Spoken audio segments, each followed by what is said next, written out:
The bullet that killed Mabel Brenner's husband had not come from a stranger's gun, and that single fact had unraveled every thread of trust she had ever sewn into her life.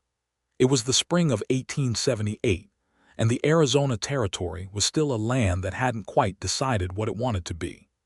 Tucson had streets wide enough for cattle drives and dust storms alike, and the desert stretched in every direction like a patient thing that had been waiting for civilization to make a mistake. Mabel had arrived in this corner of the world 3 years earlier as a young bride, full of the kind of hope that only comes to people who haven't yet learned what the land can take from you. She was 26 now, and she ran the small general store that had been her husband's dream before the Harrow gang rode through the valley south of Yucca Creek and turned that dream into a grave marker on a sun-bleached hill. The raid had happened on a Tuesday, which she had always found particularly cruel. Tuesdays were supposed to be ordinary. She had been in the back of the store checking inventory when the sound of horses reached her, too many horses moving too fast, and then the shouting, and then the single crack of a rifle that rearranged the whole of her future. Her husband, Gerald Brenner, had stepped outside to see what the commotion was. He had been holding a ledger book. He never came back inside. What made it worse, what made it the kind of wound that doesn't close the way a clean cut does, was that 2 men from town had ridden with the Harrow gang that day. Men she had sold sugar to, men whose wives she had greeted by name on Sunday mornings.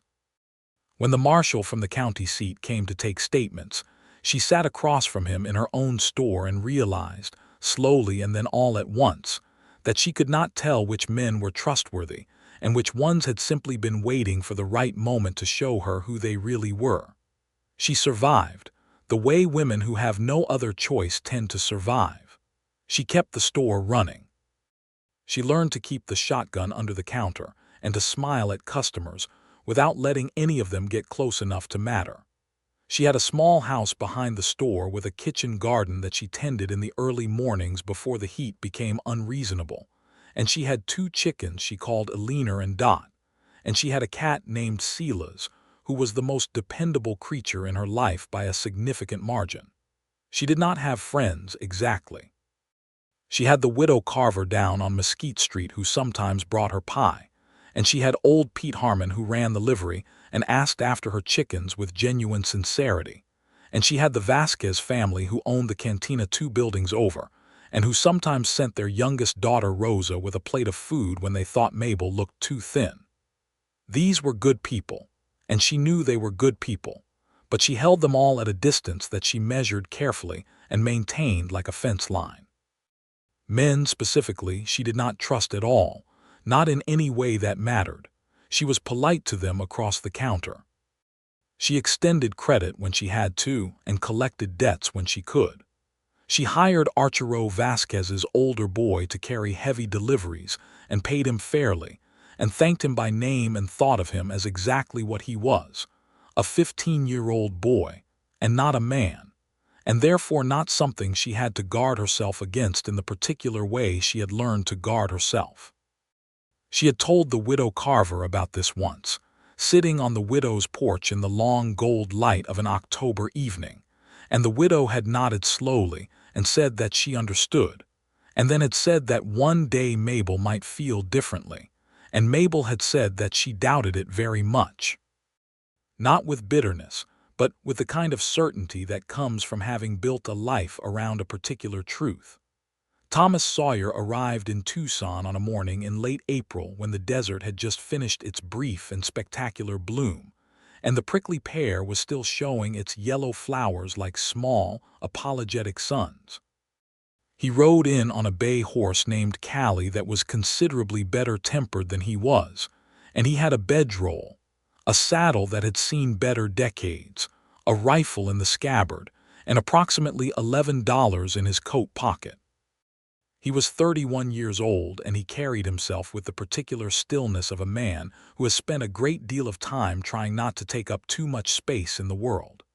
He had been a ranch hand for most of his adult life, working stretches across New Mexico and Texas, and once, briefly, up into Colorado, where the cold had gotten into his bones in a way he hadn't fully forgiven. He had a reputation as a solid worker, a man who didn't drink to excess and didn't start trouble and could be relied upon to do what he said he would do. He also had a reputation, in certain quarters, that he was less comfortable discussing. 3 years earlier, Thomas had ridden with a crew of men hired by a land company out of Santa Fe that was doing the kind of work land companies did in those years, which was to say they were pushing people off land that those people had lived on for generations. He had not known exactly what the work was when he signed on. That was what he told himself in the first months afterward. By the time he understood it clearly, he had already been party to things he could not undo: the burning of a family's fence lines, the harassment of small homesteaders, the slow and ugly pressure campaign that the law would later investigate and find only barely criminal in the technical sense while being entirely so in every moral one. He had left the crew before the worst of it. He had not stopped it. That distinction haunted him in the way that middle distances haunt a man who has missed a shot he should have taken: the awareness of exactly where he failed, and the inability to go back and stand in that same spot again. He had spent the subsequent 3 years working legitimate ranch work and trying to figure out what a man does with the knowledge of his own worst moments. He hadn't come up with a satisfying answer. He had come, in the meantime, to Tucson, because there was a posting for a hand at the Ellison Ranch north of town and he needed the work, and because the long ride through the desert had made him feel at least temporarily honest, the way open country sometimes does. He came into Brenner's General Store on his second morning in Tucson because he needed coffee and a new pair of work gloves, and because the Ellison Ranch wouldn't have him until Monday and he had nothing to do until then except exist in a town that didn't know him yet.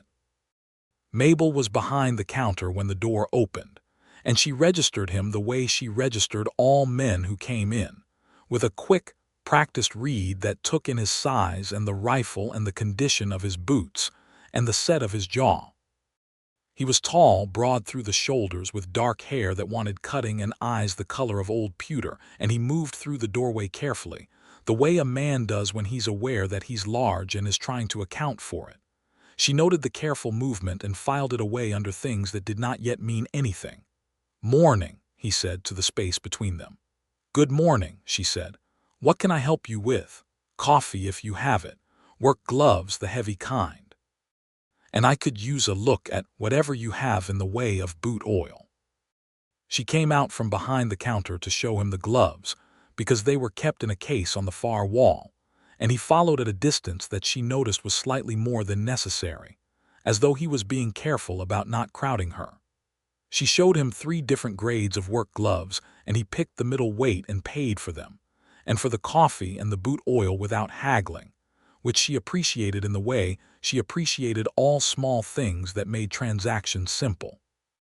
He was almost at the door when he stopped and turned back, not in the way men sometimes turn back, which made her hand move automatically toward the counter's edge, but in the considering way of someone who has thought of something additional.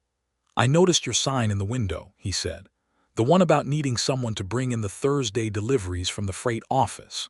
She had put that sign up 2 weeks ago, after Archero's older boy had taken a job at the mill.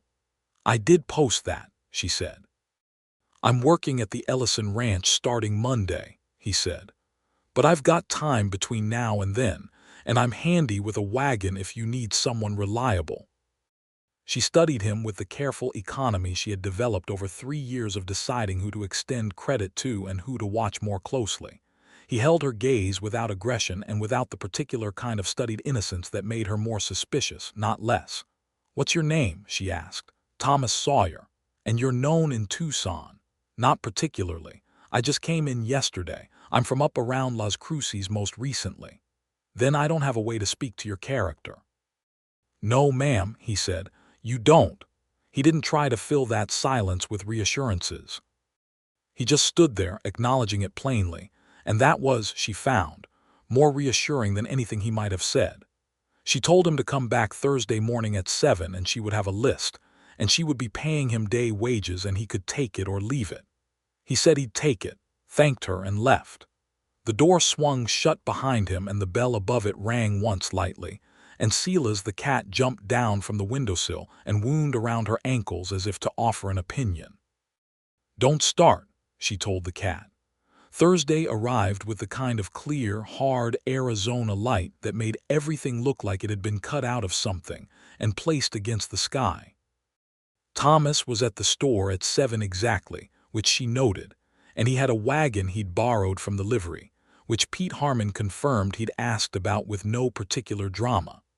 The freight office was a 20-minute ride out of town, and she would normally have hired someone to make the trip alone, but on the first time with a new man she always went herself. She locked the store and climbed up onto the wagon seat, and they rode out through the edge of town, while the morning was still cool enough to be comfortable. She kept her distance on the bench and he kept his, and they didn't talk much except about the road, and he handled the horses with an ease that told her he had been doing it a long time. At the freight office, there were 6 crates, 2 of them heavy enough that she couldn't have managed them alone, and he loaded them all without complaint and checked the manifest against her list with a careful thoroughness that she had not expected. He caught a discrepancy in the 4th crate. "This one's short 2 bolts of calico," he said, holding the manifest up. "See here, it says 12 and I count 10. She went and counted herself. He was right. "I'm glad you caught that," she said, and she meant it. "It was right there on the paper," he said simply. On the way back, the road ran close to a stretch of dry creek bed where the cottonwoods were putting out their first leaves, pale and trembling in the faint breeze, and she found herself saying, more to the road than to him, "Those trees always look like they're unsure about the whole endeavor." He looked at the trees for a moment. "Can't blame them," he said. "It's a hard country." She glanced at him sideways.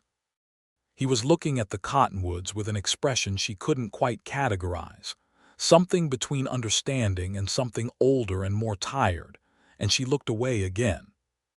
When they got back to the store and he had carried the crates in and stacked them where she directed, she paid him his day wages and he tucked the coins in his coat without counting them, which she noticed, and asked if the arrangement would continue once he started at the Ellison Ranch. She told him Thursday deliveries only ever came up twice a month, so it wouldn't conflict with his work schedule, and he said that suited him. He came back 2 weeks later for the next delivery, and then 2 weeks after that, and by the 3rd time they had settled into a comfortable rhythm in the wagon that involved more conversation than the first trip had. He asked questions about the store, practical questions, the kind of questions that showed he was genuinely curious about how she managed the inventory and the accounts rather than the performative interest some men showed when they were trying to seem agreeable. She answered him honestly and found that she was talking more than she usually did. She learned that he had been ranching since he was 18 and that he'd grown up in southern Texas and that he had a brother somewhere in Kansas he hadn't heard from in 2 years. She learned that he liked the high desert better than the lowlands, that he could mend almost anything with wire and patience, and that he had an opinion about the best method for treating leather that he held with more certainty than he held most opinions. She learned, in the casual way you learn things when someone is talking beside you and not at you, that he was a careful man who thought before he spoke and who did not say things he didn't mean. She did not tell him much about herself, not yet. She answered his questions when they were general and deflected when they got closer to things she didn't want handled. He never pushed. He seemed to understand, without her having to say it, that there were doors in her that weren't open, and he didn't rattle them. It was the 6th delivery trip when things changed, which was to say it was late June and the heat had arrived in full force, and they had made their usual run out to the freight office, and were coming back through town when a man stepped out of the shadows on the side of the road, and Mabel's whole body went rigid in the way it still did sometimes, without her having any say in the matter. It was only Hal Dunbar from the feed store, drunk at 3 in the afternoon and wanting to tell someone about it. Thomas pulled the wagon to a stop and spoke to Hal in the measured tone of someone who is not surprised by anything and is not afraid of much, and Hal wandered back toward the feed store's side door, and Thomas clicked the horses forward again, and Mabel sat there with her hands folded very tightly in her lap and waited for the rigidity to leave her body. "You don't have to explain that," Thomas said, not looking at her. "I wasn't going to," she said. "I know," he said. "I just wanted you to know you don't have to." She looked at the side of his face for a moment, at the line of his jaw, and the way he was watching the road with complete attention. "I don't startle easily as a general rule," she said. "I just sometimes do." "Yes," he said, as if this was the most natural thing in the world. "Me too." She wanted to ask him what he meant by that, what made a man like him, a man who moved through the world with that particular quality of steadiness, say "me too" when the subject was involuntary fear. But she didn't ask, not that day, because asking would have meant offering something in return, and she wasn't ready for that trade yet. Summer deepened. The Ellison ranch kept Thomas busy through the long days, and he came into the store on Thursdays and sometimes on a Saturday when he had errands in town, and they exchanged the kind of conversation that was becoming, slowly and without either of them naming it, more than transactional. He fixed a hinge on her back door one afternoon without being asked, because he had noticed it was dragging and had the tools in his kit. She made him coffee after, and they sat on the back step in the shade of the overhang, and she told him more than she had intended to, not about Gerald, not about the raid, but about the store and what it had cost her to learn the accounts, and the particular satisfaction of a week when the numbers were exactly right. He told her about a stretch of land he had seen once up near the Mogollon Rim, pine trees and cold water, and the way the light came through differently up there, less like hammered metal, and more like something you could walk through without bracing yourself. He said he thought about that stretch of land sometimes when the summer heat was at its worst. "Have you thought about settling somewhere?" she asked. Instead of moving around, he was quiet for long enough that she thought he might not answer. "I've thought about it," he said finally. "I'm not sure I've earned it yet." She turned to look at him. He was looking at the kitchen garden, at the tomato plants she had staked up along the fence, and his expression was the complicated one she had seen in the wagon that first day, the one that was older than it should have been. "What does that mean?" she said. "Earning it." "I did some work a few years back that I'm not proud of," he said. "Nothing that put me on the wrong side of the law, technically, but wrong side of what's right. I was part of a group that pushed small ranchers off their land for a company that had no business owning it." He paused. "I left before the worst of it, but I didn't stop it, and I was there long enough to have some of it on my hands." She was quiet, waiting. "I keep thinking I'll know when I've done enough right to balance it," he said, "but I haven't figured out what enough looks like." She sat with that for a moment, with the weight of his honesty, which he had offered without asking for absolution and without making it her problem to solve. "I don't think that's something that balances," she said carefully. "I think you just have to decide who you're going to be from here and then be that." He looked at her then directly for the first time in a while, and she didn't look away. "That's harder than it sounds," he said. "Yes," she said. "I know." It was the Widow Carver who brought matters to a head, as the Widow Carver had a way of doing, not with malice but with the cheerful determination of a woman who had decided that Mabel had been alone long enough. She came into the store on a Thursday in late August, bought a pound of sugar and a length of ribbon, and then said, with the air of someone delivering information she had gathered specifically for this occasion, that she had heard Thomas Sawyer was quite well thought of at the Ellison ranch, and that Cal Ellison had said so directly, and Cal Ellison was not a man who said things directly very often. "That's good to hear," Mabel said, repacking the ribbon. "He's a handsome man," the Widow Carver said, examining the sugar as though it required more scrutiny than sugar generally did. "I hadn't particularly noticed," Mabel said. The Widow Carver looked up with an expression that communicated, without any words at all, that she did not believe this for a single moment. "You know," she said, "Gerald would have wanted you to be happy. Mabel put down the ribbon and looked at the widow Carver with the even steadiness she used when she needed to end a conversation without being unkind. "I know Gerald would have wanted that," she said. "I'm working on the happy part in my own time and my own way, Mrs. Carver." The widow Carver accepted this with good grace and took her sugar and her ribbon and left. And Mabel stood alone in the store for a moment and was more honest with herself than she usually allowed. Because the truth, the inconvenient and uncomfortable truth, was that she had noticed. She had noticed that Thomas Sawyer was the first man in 3 years who made her feel like conversation was something other than a transaction requiring careful management. She had noticed that, when his wagon rolled up on Thursday mornings, she felt something settle in her that had been standing at attention all week. She had noticed his hands, which were scarred and capable, and the way he listened when she talked, with his whole attention focused on her, as though what she was saying was the most important thing in his immediate world. She had noticed, and she had been filing the notices away carefully under things that were not going to happen, because she did not trust men, and because she had already been through the particular heartbreak of losing someone, and she had no intention of making herself available for another one, and because the distance she maintained was not just protection, it was the thing that made her functional. And yet, on a Saturday morning in early September, Thomas came into the store with no particular errand that Mabel could identify. He bought a tin of tobacco he probably didn't need and looked at the seed packets on the east wall for a while, and then he turned around and said, "Would you have supper with me tonight? At the Vasquez Cantina, just supper." She looked at him.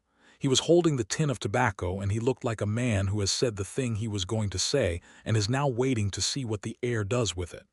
"I don't know if that's a good idea," she said. "I'm not trying to complicate anything," he said. "I'd just like to have supper with you. You can tell me more about the accounts if you want, and I'll listen." Something shifted in her face that she was pretty sure he could see, because the corner of his mouth moved very slightly. "Just supper," she said. "Just supper," he agreed. She told him 6 o'clock, and he nodded and bought his unnecessary tobacco and left, and she stood in the store and asked herself what she thought she was doing. Silas the cat appeared from behind the flour sacks, and she looked at him. "Don't," she said.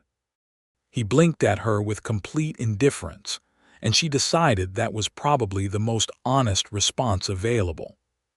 The Vasquez Cantina was the best place for supper in Tucson by a considerable margin, because Maria Vasquez had opinions about food that she acted upon with conviction, and the red chili stew she made on Saturdays had a following in town that bordered on devotional. Mabel arrived at 6, and Thomas was already there, sitting at a table near the window with his hat on the seat beside him, and he stood when she came in, which she had not particularly expected. "You look nice," he said, and then he looked slightly like he wasn't sure he should have said that. She was wearing the blue dress, which was the nicer of her 2 good dresses, and she had pinned her dark hair up, and she had done both of these things with a complicated awareness of why she was doing them that she wasn't quite ready to examine directly. "Thank you," she said, and they sat down. Rosa Vasquez brought them water and told Mabel the chili stew was extraordinary this week, which Mabel relayed to Thomas, and they ordered that, and some cornbread and coffee, and then they were sitting across from each other with nothing required of them, and Mabel felt briefly a flicker of panic that she steadied herself against by looking directly at him and deciding to be honest. "I'm not very good at this," she said. "At what?" he asked. She made a small gesture that encompassed the table and the evening and the general concept, at sitting with someone without a counter between us. He tilted his head slightly. "I'm not either," he said, "in case that helps." "It does a little," she admitted. "I've been thinking about how to tell you something," he said, "and I haven't been able to figure out the right way to bring it up, so I'm just going to say it and you can do whatever you want with it." She waited, her hands quiet in her lap. "I like spending time with you," he said, "more than I've liked spending time with anyone in a long time. And I wanted you to know that I know that's not a simple thing, and I'm not asking for anything in particular. I just didn't want to keep acting like Thursday deliveries were the only reason I was in your store." She was quiet for a moment. Rosa brought the stew and set it down and withdrew without interrupting whatever was happening at that table, with the excellent instincts of a girl raised in a cantina. "I lost my husband in a raid 3 years ago," Mabel said finally. "Two of the men who rode with the gang were men from town, men I knew." She picked up her spoon and set it down again. "I haven't trusted a man since then, not in any way that meant something. I've been very careful about that." Thomas said nothing. He was listening in the complete way he had. "I'm telling you that," she said, "because I think you should know what you're dealing with if you want to keep being honest with me. I'm not easy. I'm not looking for someone to take care of me, and I probably won't trust you easily no matter what you do." "That's fair," he said quietly. "And there's something I want to know," she said. "The work you told me about, the land company work. I want to know everything, not to punish you with it, but because the thing that broke my ability to trust was not knowing who people really were. And if I'm going to know you at all, I need to know that part of you too." He looked at her steadily. "I'll tell you all of it," he said, "everything." And he did. Right there over the red chili stew and the cornbread in the warm gold light of the Vasquez cantina. He told her all of it, the company and the name of it, the men he had ridden with, the specific homesteads they had pressured, the exact moment he had understood what he was part of, and the exact moment he had left, and all the terrible space between those two moments where he had stayed and done nothing.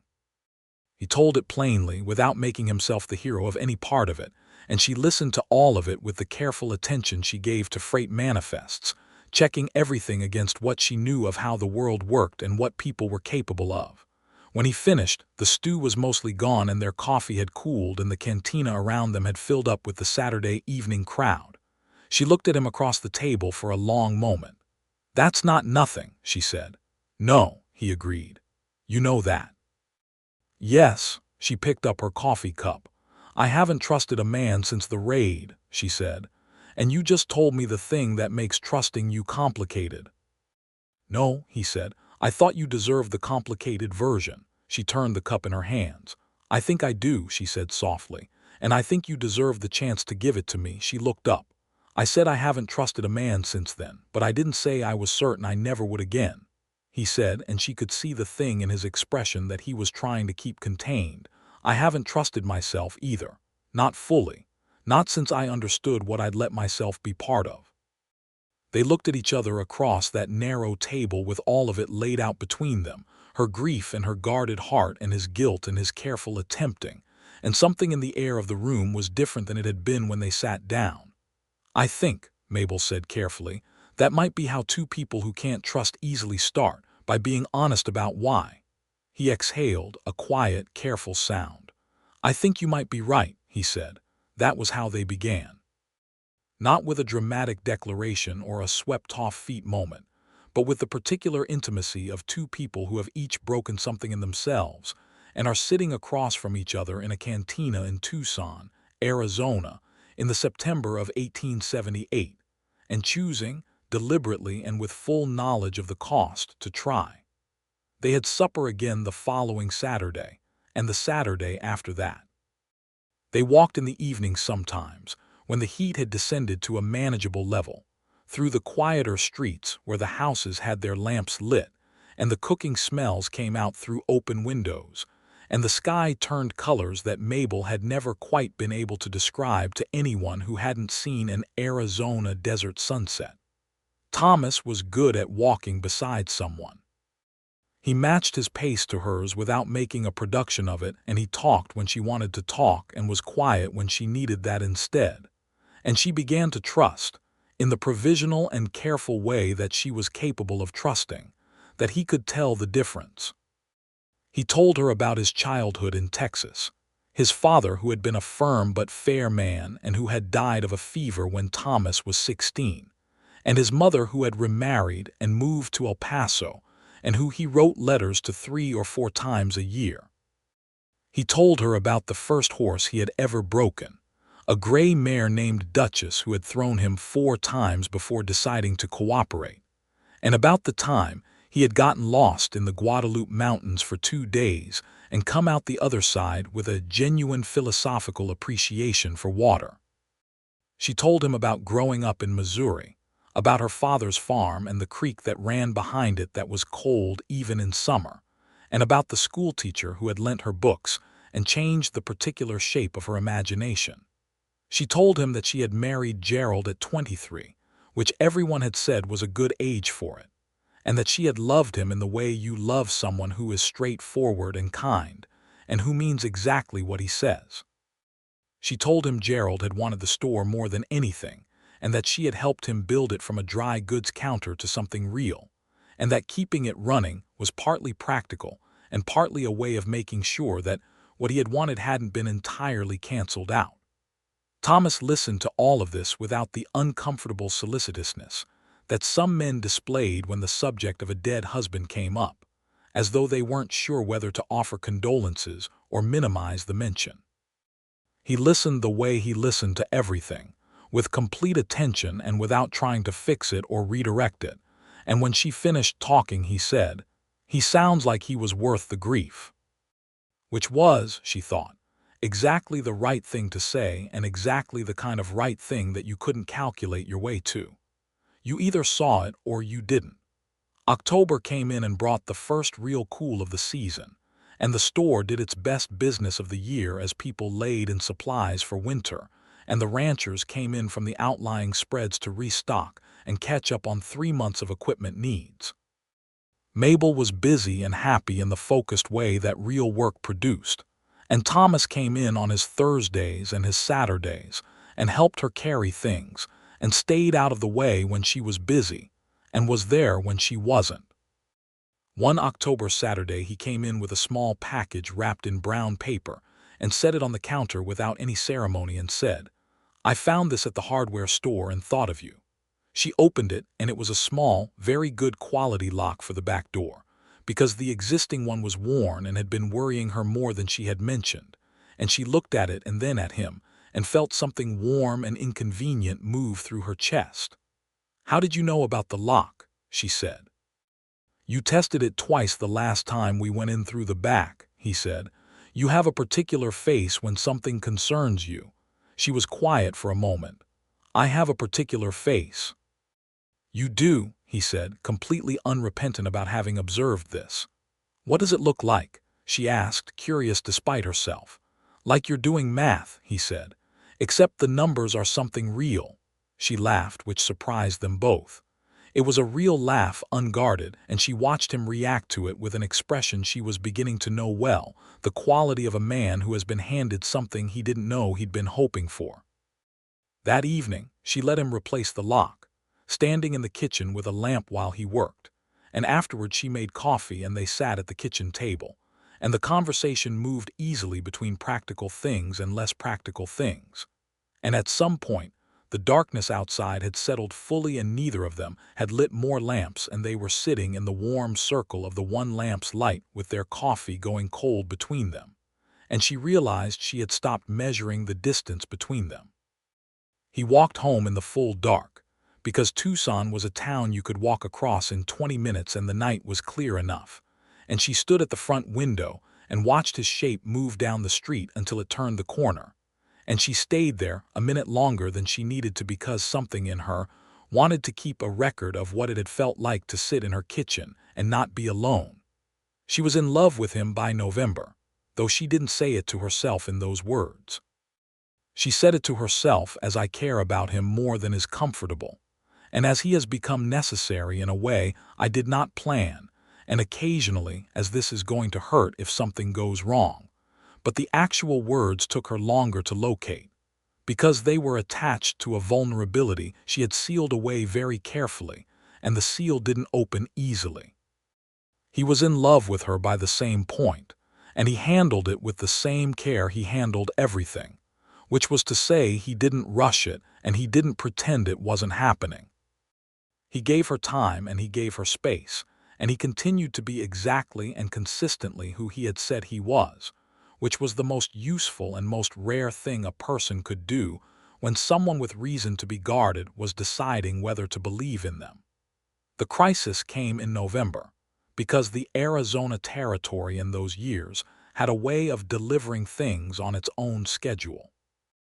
A man came into the store on a Tuesday, which struck Mabel with the same Tuesday dread she had never quite shaken, and asked for Thomas by name. She didn't know the man. He was heavyset with a beard going to gray, and he had the look of someone who had come a long way with a purpose. He said his name was Roy Carmichael, and that he was looking for Thomas Sawyer regarding some business from a few years back. She said she didn't know Thomas's current whereabouts, which was technically true as it was a Tuesday, and he was likely at the Ellison Ranch, and she would not be drawn into saying more than that. After Carmichael left, she went through the rest of the afternoon with a particular quality of unease that she didn't like feeling, because it reminded her of the Tuesday 3 years ago when the world had rearranged itself without warning. That evening, she sent Rosa Vasquez's older brother with a note to the Ellison Ranch asking Thomas to come to the store before he went home if he had time. He came at dusk, still dusty from the day's work, and she told him about Carmichael. Thomas went very still in a way she had not seen before, which told her more than she wanted to know. "I know who that is," he said. "Tell me," she said. He sat down in the chair by the window. "He's a man who worked for the same land company I did. He was higher up in it, more involved in the worst of it. He was quiet for a moment. When things started to unravel on that operation, some of the men who left tried to put it all on the ones who stayed. Carmichael was one of them. He doesn't have anything legitimate to hold over me, but he's the kind of man who likes having leverage, and I imagine he thinks he has some." "Does he?" Mabel asked. Thomas looked at her directly. "No, I left. I told the investigators what I knew. My statement is part of the record." He paused. "But a man like Carmichael, a man who wants to make trouble, he can make things awkward. Suggest that I was more involved than I was. Talk to employers." Mabel thought about this carefully. "Will he come back?" "Probably," Thomas said. "Men like that usually do." She stood up from behind the counter and came around to the front of it, which put her in the same open space as him for the first time in the context of something serious. "Tell me what you want to do," she said. He looked at her for a moment with something complicated moving through his expression. "I don't want to bring trouble to your door," he said. "That's the first thing." "That's not what I asked," she said. "I asked what you want to do." He thought about it honestly. "I want to stay," he said. "I want to go to Cal Ellison directly and tell him about my past with the company, the whole of it, before Carmichael gets to him with a version that suits Carmichael. And I want to face whatever comes of that." "That's the right thing to do," she said. "I know," he said. "I'm just not entirely looking forward to it." "Would it help," she said carefully, "if I went with you to speak to Ellison?" He looked at her with an expression that told her he understood the full weight of what she had just offered, the fact of her standing beside him and saying she believed in his account, which was more than she had given any man in 3 years. "You don't have to do that," he said. "I know," she said. "Would it help?" "Yes," he said quietly. "It would help very much." They went to the Ellison Ranch the next morning together. Mabel in her good wool coat and Thomas in his good shirt, driving the delivery wagon because it was the conveyance they knew together. Cal Ellison was a taciturn man of 60, with the weathered look of someone who had spent 40 years outdoors making decisions, and he listened to Thomas's account of the land company work without interrupting, sitting behind his desk in the ranch office while Mabel sat in the chair beside Thomas and said nothing, because she had come to be present and not to speak for him. When Thomas finished, Ellison was quiet for a full half-minute, which was the kind of silence that had weight in it. "You told the investigators," Ellison said finally. "Yes, sir, I have the records if you need them." Ellison looked at Mabel. She met his gaze without flinching. "Mrs. Brenner," he said, "you know this man." "I do," she said. "I have for 6 months. He is who he says he is." Ellison looked at Thomas again. "If this Carmichael comes around my ranch, I'll handle it," he said. "You're a good hand. I'd rather keep one of those than lose one over something a company did before I knew you." He picked up a pen in the universal gesture of a man who considers a meeting concluded. "Don't give me a reason to change my mind." They drove back to Tucson in the cool morning air with the desert spread out around them in all directions, and the mountains to the north showing the first faint lines of snow at their peaks. And she let herself look at the side of his face while he drove and felt something in her that had been held very tightly for a very long time begin, slowly and deliberately, to release. "Thank you," he said after a while. "You did the hard part," she said. "You came with me," he said, as though that were equivalent, and maybe it was. Carmichael came back to the store 3 days later, and this time Mabel was ready for him. She told him plainly that Thomas's account to the investigators was on the record, and that she had no interest in hearing alternative versions of events from men she didn't know who came into her store with the specific look of someone who wanted something. She said all of this behind the counter with the shotgun exactly where it always was and her voice completely level. And Carmichael looked at her for a long moment and then left, and she never saw him again. She told Thomas about it when he came in on Saturday. He was quiet for a moment, and then he said, with a kind of restrained feeling in his voice that told her exactly how much it meant, "You didn't have to do that." "I know," she said. "I'm starting to think you say that a lot," he said. "Only when it's true," she said. December came in cold and clear, and the nights were long enough that the lamps were lit by the time Mabel closed the store, and the town took on the quality of something intimate and contained, the way places do in winter when the darkness brings everything closer.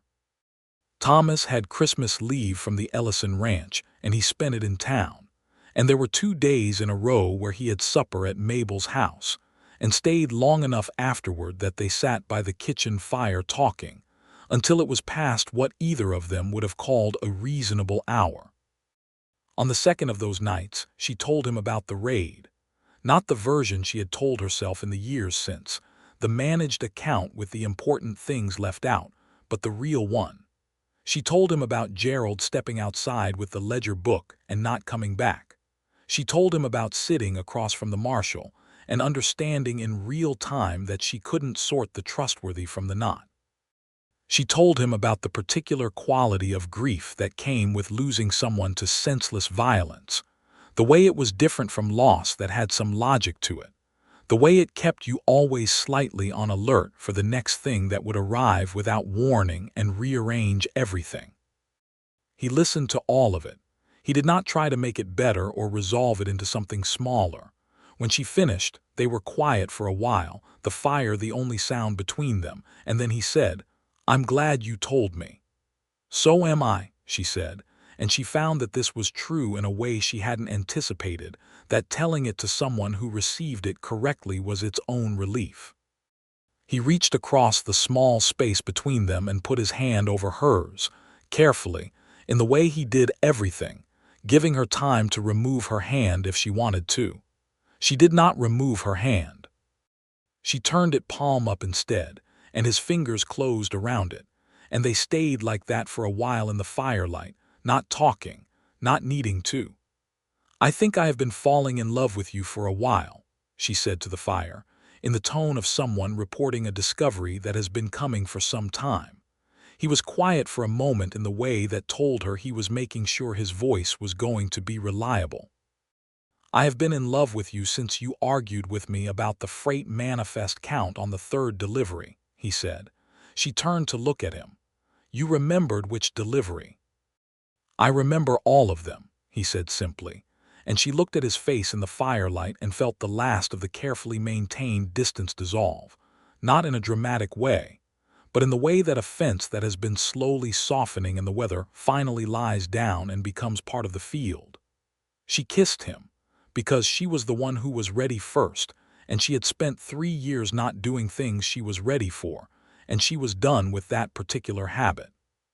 He kissed her back with the same care he applied to everything he did, not hurried, not performed, and afterward she put her head on his shoulder, and he kept his arm around her, and they stayed by the fire until it burned to embers, and the room cooled enough that she finally said it was late. At the door he held her hands for a moment and looked at her with the expression she loved, the one that was careful and entirely honest and held nothing back. "I'm going to do right by you," he said. "That's not a promise I'm making lightly." "I know you're not," she said. "That's why I believe it." January was cold and brilliant and full of the small daily accumulation of a life shared between two people who are learning how to do it. He came for supper 3 nights a week, and she sometimes walked up to the Ellison Ranch on his half-day off, and they rode out together into the hills that were still winter brown, but had their own austere beauty that she was beginning to appreciate. They talked about everything, the store and the ranch and what they had been before they arrived in Tucson and what they were becoming now. And the conversations had the quality of conversations between people who are not performing for each other, which is the rarest and best kind. He asked her to marry him in February, on a Sunday when the sun was out and the air had the particular clarity that comes after a cold night, and they were in her kitchen garden looking at the things she was planning to plant in spring, and he said it without elaborate preparation, just turned to her and said, "I would like to marry you, Mabel, if you're willing." She had been waiting for this, in the way you wait for something you have been quietly moving toward without naming it. She looked at him standing in her kitchen garden with the winter sun on his face and his hands at his sides and the simple honesty of everything he was, and she said, "Yes, I am." He reached into his coat pocket and produced a ring, a simple gold band with a small turquoise stone set in it, which he had bought from a jeweler in Tucson who did business on Alameda Street, and who had shown him 17 rings before Thomas had found the one that looked like something Mabel would actually wear. The turquoise was the particular blue of the Arizona sky just after dawn, and she looked at it on her finger and thought that he had paid attention in all the right ways. They were married in March, at the small Protestant church on Mayer Street, with the widow Carver and Maria Vasquez and old Pete Harmon and Cal Ellison, and half a dozen other people from town who had watched the two of them come together over the previous months, with the kind of satisfaction that communities feel when something works out the way it should. Rosa Vasquez stood at the door of the church with a bunch of desert wildflowers she had picked that morning, and Mabel wore the blue dress and let her hair down partly and felt, walking down the short aisle toward Thomas, who was standing at the front with an expression of complete and undefended happiness, that she was not leaving Gerald behind in any way that betrayed him. She was carrying him with her into a life that was new, the way you carry everything true that has ever happened to you. The minister said the words and she said hers and Thomas said his, and when the minister said he could kiss the bride, Thomas did, and the small congregation made the sounds that small congregations make at weddings, and outside the church the Tucson afternoon was warm and gold, and the desert was beginning its spring. They had a supper at the Vasquez Cantina afterward, because that was where they had started, and Maria made a cake with white icing and rosewater that was beautiful enough that the widow Carver said she hated to cut it, and then cut it with great enthusiasm. Thomas danced with Mabel to the guitar music that Rosa's uncle played in the corner of the cantina, and she realized with her cheek against the wool of his jacket and his hand warm on her back that she could not remember the last time she had danced with anyone. "Are you happy?" he said quietly into her hair. "Extraordinarily," she said.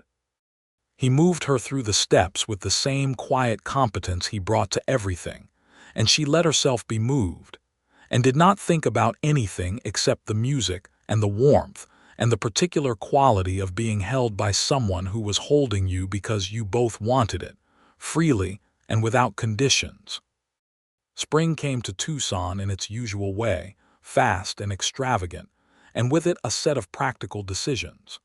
Thomas and Mabel had agreed before the wedding that the store was Mabel's and that she would continue to run it, and that she would teach him the accounts since he intended to be useful in them, and that he would stay on at the Ellison Ranch because the income was good and the work suited him.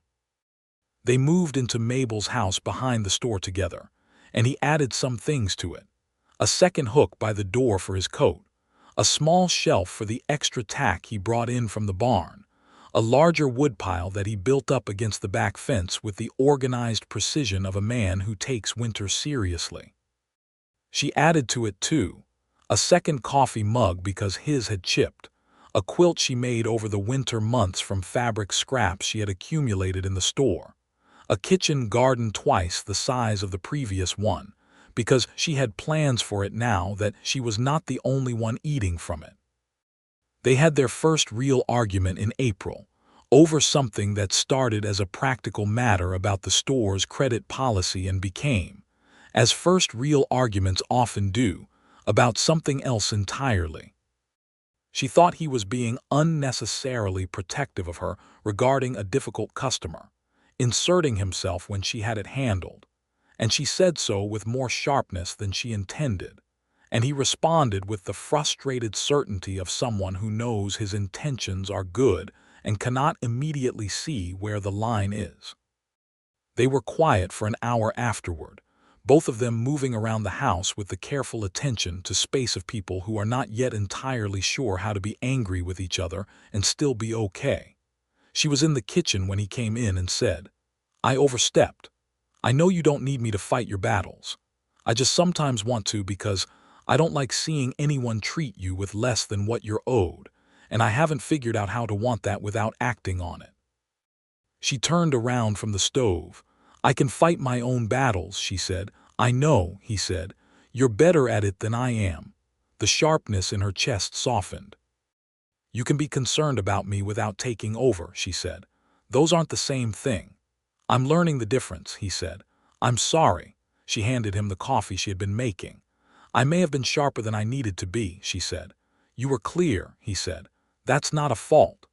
She looked at him holding the coffee mug she had bought to replace his chipped one and felt the warmth that was becoming so much her ordinary state that she was beginning to lose track of how unusual it was. "We're going to have to argue sometimes," she said. "I'd rather do it like this than not do it at all." "Me too," he said. He was quiet for a moment. "Are we all right?" "Yes," she said. "We're all right." Summer brought heat, and the daily work of two people managing a store and a ranch job and a house and a marriage, and all the intricate, unglamorous, essential labor of those things. Thomas learned the accounts, slowly but correctly, and she learned the names of all the Ellison Ranch horses, which he found both amusing and touching. They had dinners with the widow Carver and suppers with the Vasquez family and evenings with the Harmons, and the circle of their life together grew to include the people around them in the way that a good life does, not in spite of other people but partly because of them. In July, Mabel knew she was pregnant. She told Thomas on a Tuesday evening, because she had decided she was going to reclaim Tuesdays, and she told him plainly and directly in the kitchen after supper, and he looked at her across the table with an expression that came apart in the best possible way, all the careful steadiness he maintained giving way for just a moment to something unguarded and enormous. "Are you happy about it?" she asked, because she wanted to know and not to assume. "I don't have a word for what I am," he said. "Happy is in there, but it's not big enough," she laughed. "Good," she said, "because I think I feel the same way." He came around the table and sat beside her and put his arm around her, and she leaned into him, and they sat there in the kitchen for a long time, not needing to say much, in the way of two people who have found the particular frequency on which they communicate without words. The news spread through Tucson with the speed that news of this kind always travels in small places, and the widow Carver cried happy tears and Maria Vasquez began planning food for the occasion that was still months away. And Cal Ellison shook Thomas's hand and said congratulations in the gruff and complete way of a man who means it. Mabel received all the attention with more grace than she might have expected of herself, because it turned out that being surrounded by people who were genuinely pleased for you was different from the kind of attention she had spent 3 years managing and deflecting. She continued to run the store straight through the summer and into the autumn, because she was capable, and because she wanted to, and because the store was hers, and she was not the kind of woman who gave things up because other people thought she should. Thomas helped more in the evenings with the heavier work, and said nothing about it except to ask where she needed things put, which she appreciated down to her bones. The baby came in February of 1880, the the same month of their anniversary, and he came quickly, and with the particular decisiveness that Thomas said he had probably inherited. It was a boy, which Mabel had thought it might be from the quality of the kicks, and they named him James Gerald Sawyer, James for Thomas's father and Gerald for the man who had wanted the store and who lived on in the name of it, and in the person of his widow who had turned out to be so much more than he had ever known she would need to be. James was a solid, serious baby who looked at everything with the pewter-gray eyes he had inherited from his father, and the particular focused attention that might have come from either of them. The widow Carver said he was the handsomest baby she had ever seen, which was what the widow Carver said about all babies, but Mabel privately thought it might be true.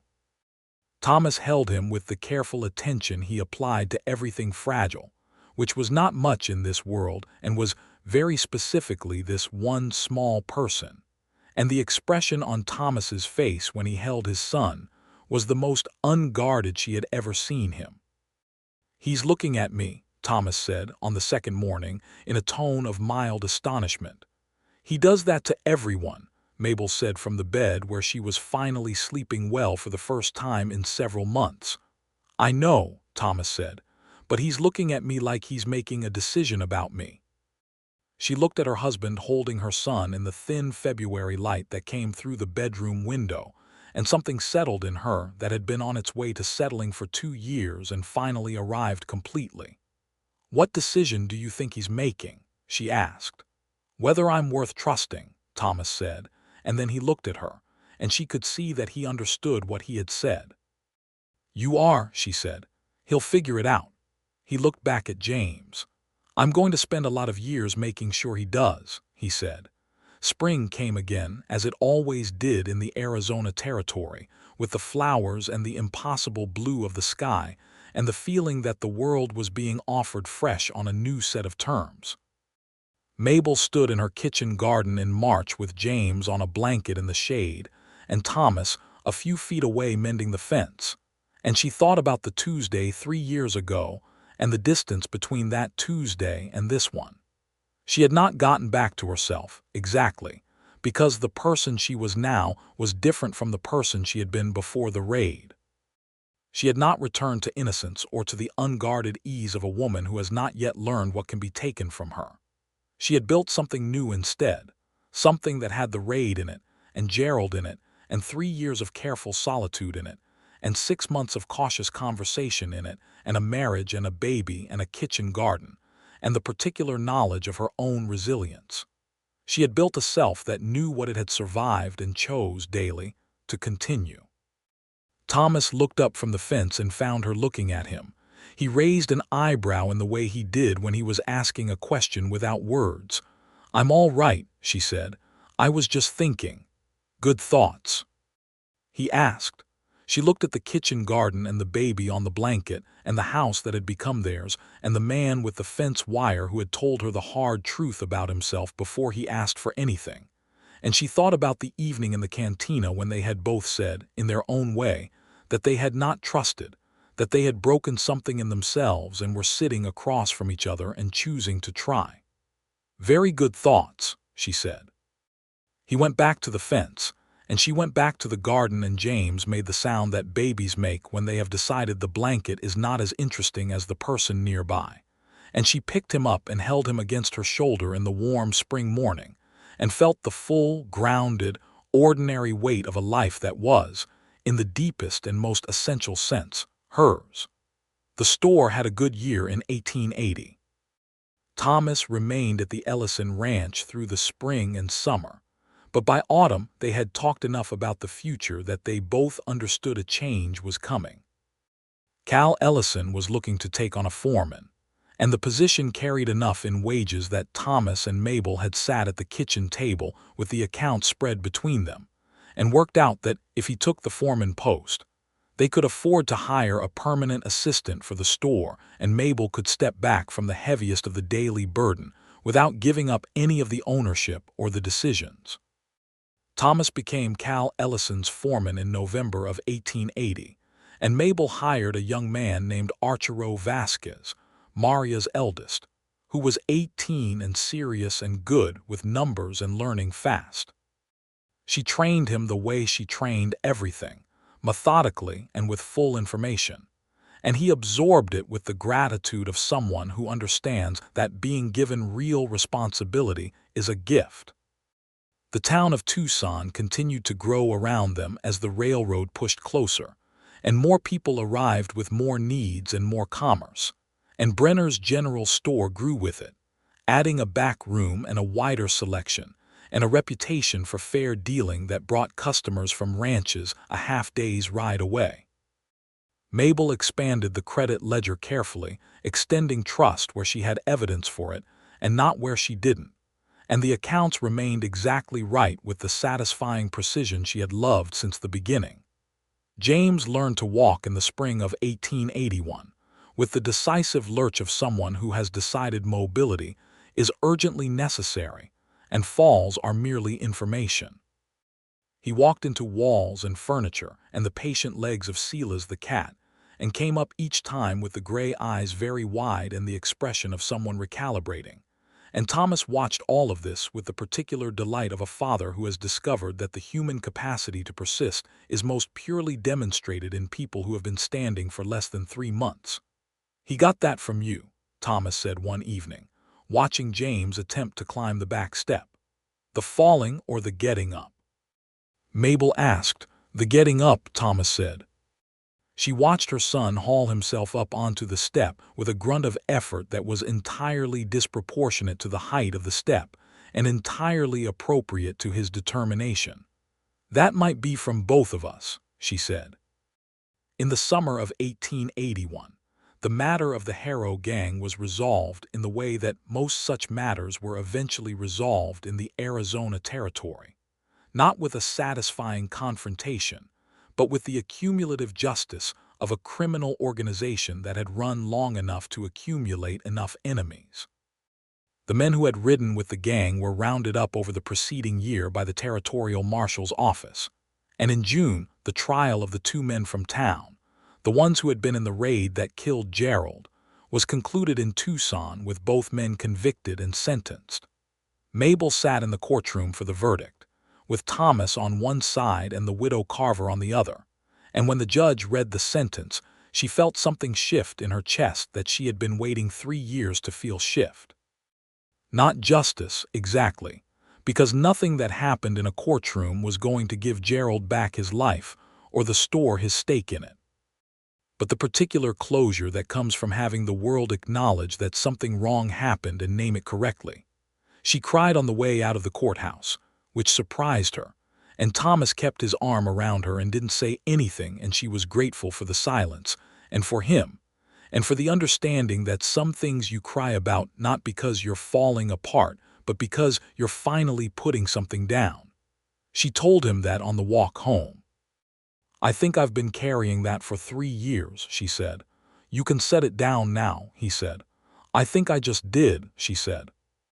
That autumn she discovered she was pregnant again, which delighted James, who was by this point 2 years old and had strong opinions about most things, and had decided that a sibling was something he wanted, largely because Rosa Vasquez had one and Rosa's sibling got carried everywhere, which seemed like an excellent arrangement. She was not wrong that she would like being pregnant less the second time, in the sense that she had less time to attend to it because James required constant attention.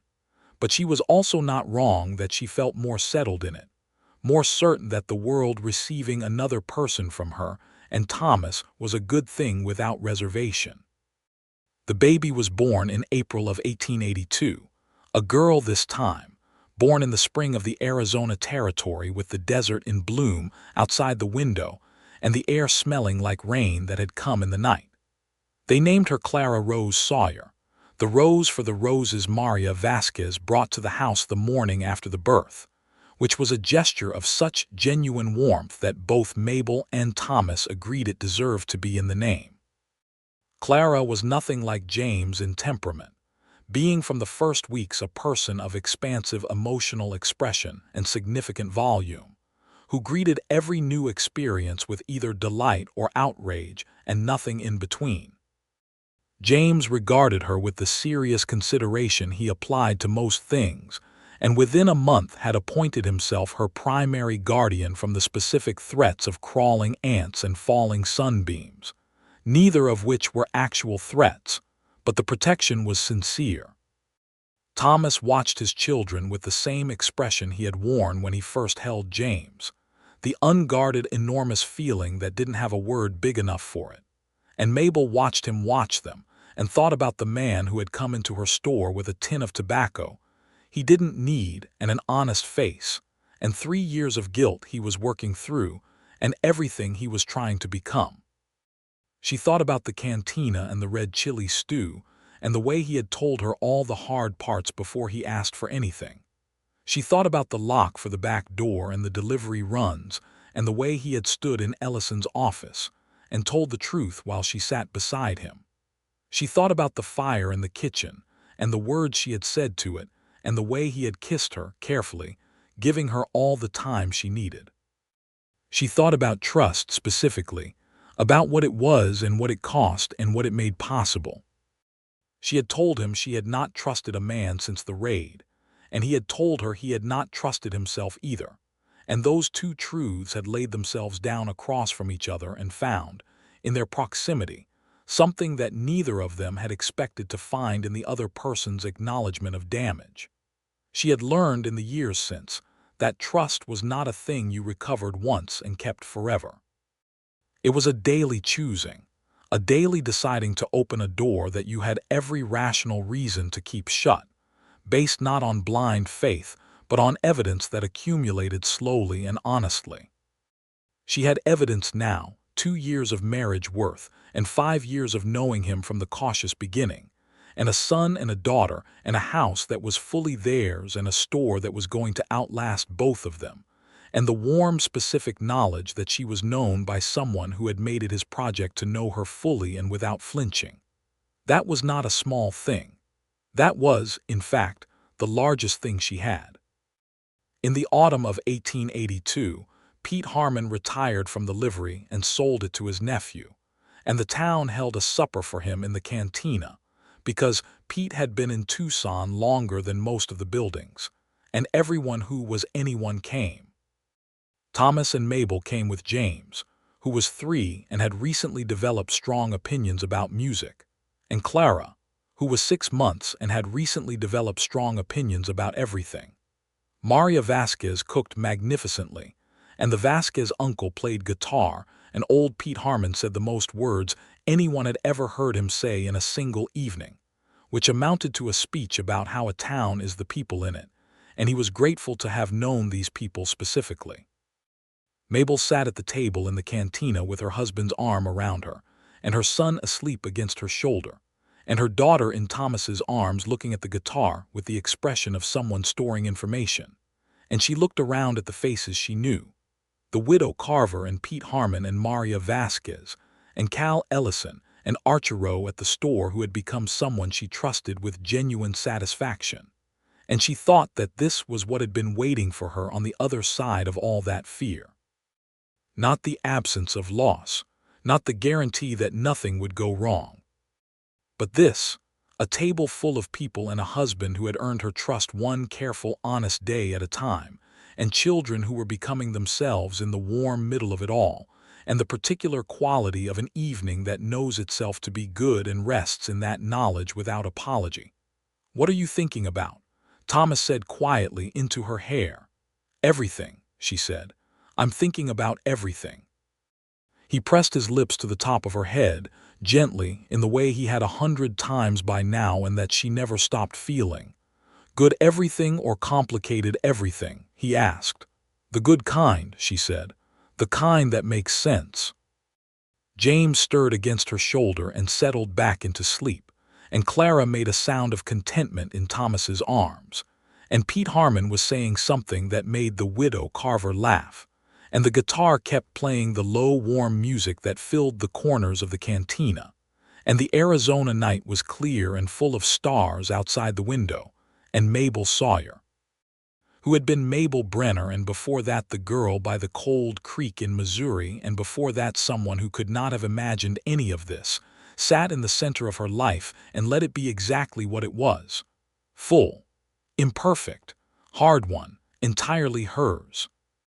Thomas looked across the table and found her looking at him the way she sometimes did, the full open look that she had been so careful with at the beginning and that she gave now without reservation, the look that said she saw him and she chose him and she was not afraid. He held it for a moment. Then he smiled, the wide, unhidden smile she had learned was the truest version of his face. She smiled back. And that, between two people who had each broken their own capacity for trust and then rebuilt it together, was more than enough. It was everything. The years settled into themselves after that with the good weight of things that have found their right shape. Brenner's general store continued to grow, and Mabel eventually took on a second assistant alongside Archero. And the store's name remained what it was because she had decided that a name she had built her life around deserved to stay. And Thomas understood that without needing to discuss it, because he understood most things about her that mattered. He continued as Ellison's foreman, and the ranch prospered, and Cal Ellison, in his late years, said more than once that the best thing he had done in the previous decade was keep Thomas Sawyer on after the Carmichael business. Thomas always deflected this, and Mabel always thought that was exactly right. James grew up serious and curious and good with horses, which delighted Thomas, and with numbers, which delighted Mabel, and with people in the instinctive way of someone who has watched two people navigate trust and has absorbed the lesson. Clara grew up loud and loving and funny, with opinions she delivered without waiting to be asked, and a laugh that filled every room she was in. She and James argued with the passionate regularity of siblings who are also each other's primary entertainment, and Thomas and Mabel watched them argue, and then watched them choose each other again, in the way that children do when they've been raised in a house where choosing is what people do. Tucson grew around them all through the 1880s and into the 90s, the railroad coming and the population swelling and the territory becoming something it hadn't been before, more complicated, more connected, less wild in some ways and entirely itself in others. The store changed with it, growing and adapting, and Mabel changed with it too, but not in the ways that mattered. She remained exactly who she had become in the years she had spent alone, and then in the years she had spent choosing not to be, which was a woman who knew what she was worth and did not apologize for knowing it. Thomas remained who he had become too, the man who had looked clearly at his own worst moments and decided to be different from them, not through punishment or grand gesture, but through the daily ordinary practice of being honest and present and careful with the things and people entrusted to him. He had found, eventually, that the peace he had been waiting to earn was not something that came at the end of a sufficient number of good deeds. It came from living day after day in a way he could stand behind. It came from being known by someone who knew all of it and chose him anyway. It came from a son who had his eyes and a daughter who had his laugh, and a wife who had rebuilt her capacity for trust specifically and partly in his direction. There were evenings throughout all those years when Mabel and Thomas sat on the back step of the house behind the store in the cooling air after the children were in bed, and they talked or they didn't talk, and the desert lay around them in the dark with its particular patience, and the stars were the same stars they had always been, looking down at all the things people attempt in the territory below, and the two of them were simply there together. In the place they had built together out of honesty and time, and the willingness to try. She would look at him sometimes on those evenings and think of the first time she had seen him come through the door of the store, a tall, careful man with dusty boots and $11 in his pocket, and she would feel the distance between that morning and this evening as something almost physical, a landscape she had crossed without knowing the destination. She had crossed it one conversation at a time, one Thursday delivery at a time, one honest accounting at a time, one choosing at a time. She would not have predicted any of it on the morning she registered him across the counter with the practiced caution she had developed and found, to her own complete surprise, that it was not enough. He would look at her sometimes on those evenings and think of the cantina, of her sitting across from him with her hands quiet and her eyes open, and telling him that she had not trusted a man since the raid, and then listening to everything he had to say about why trusting him was complicated, and not looking away. He would think about what it had taken to sit there and tell the whole truth about himself to someone who deserved the truth, and what she had given him by receiving it without flinching. He had not been sure, for a long time, that he deserved to be received that way. He was sure now, not because he had argued himself into it, but because she had shown him daily that the person he was working to be was worth knowing. The desert held them both, the way the desert holds everything that has the sense to stay, and the house was warm with lamp light and the sounds of sleeping children, and the store out front would open tomorrow morning with the clean accounts exactly right, and there was coffee on the back step, and the faint smell of the kitchen garden in the night air, and everywhere, in every direction, the enormous quiet of the Arizona territory doing what it had always done, which was to wait and witness, and offer itself as the backdrop for whatever the people inside it had the courage to attempt. They had attempted something real. They had built something true. It was enough. It was more than enough. It was the whole of what they had each, in their separate and then their shared ways, been working toward since before they knew the other one existed. A life they could trust, with a person they had earned the right to trust, in a place they had made their own. Mabel Sawyer looked at the stars and then at her husband and then at the kitchen garden and then back at the stars. She was home. She had been for a long time.